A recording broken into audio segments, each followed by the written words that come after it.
Hey guys, it's Abby. Welcome back for another art project. Today we're going to be doing Zentangle Landscapes. And if you don't know what a Zentangle is, it is when you basically make your own coloring page, except you get to color it in by making different patterns. So what you're going to need for this project are some ideas of Zentangle patterns. Here I have made my own little sheet, but you can also check out Google and Pinterest for more Zentangle patterns. You're also going to need a blank sheet of paper, and you're going to need a thick marker as well as a pen or a little marker as well.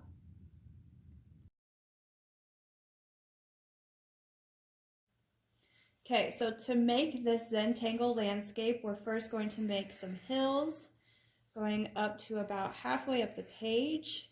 Doesn't matter how you make your hills, usually I kind of overlap them. You can throw in some different shapes and sizes right here.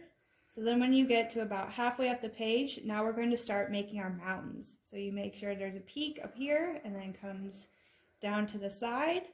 And then on the other side, you can make a mountain over here and then one in the background as well. And then after that, we're going to draw a circle for the start of our sun at the top. If you want to throw in a couple of clouds, so it's mostly sunny, but you got a few clouds going in there, you can. Put one over here. Last thing, we're going to draw our rays for our sun going around up here in the sky.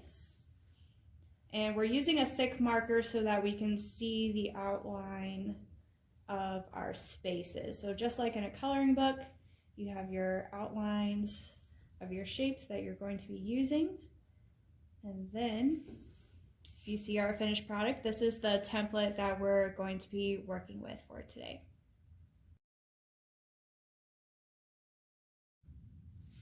Okay, so to start, you can go any of these spaces. For me, I usually work from bottom up, but you can choose to start with the sun, with the clouds, with the hills. Some ideas with this. You can start making some lines if you want to start a checkered kind of pattern. Make some up and down lines here, and then going across. And once you fill in your lines, then you can start to color in where you want the different colors. You can use black and white, simple and classic. You can use different colored markers or colored pencils or whatever coloring utensil that you prefer. You just start off making your basic lines.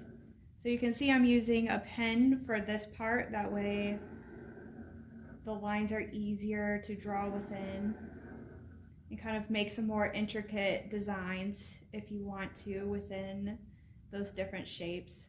So when you do that, you see we have all these different ones, and I have my Zentangle patterns that I can reference and also look up online if I need to use any others.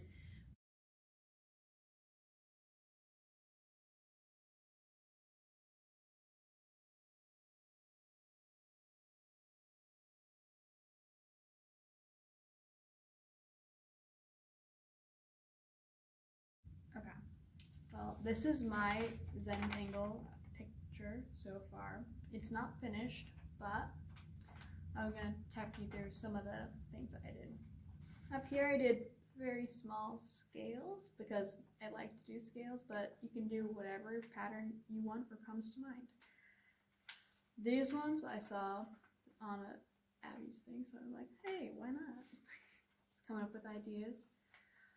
I thought the spiral would fit well in the sun, so I like that. And the checkered clouds.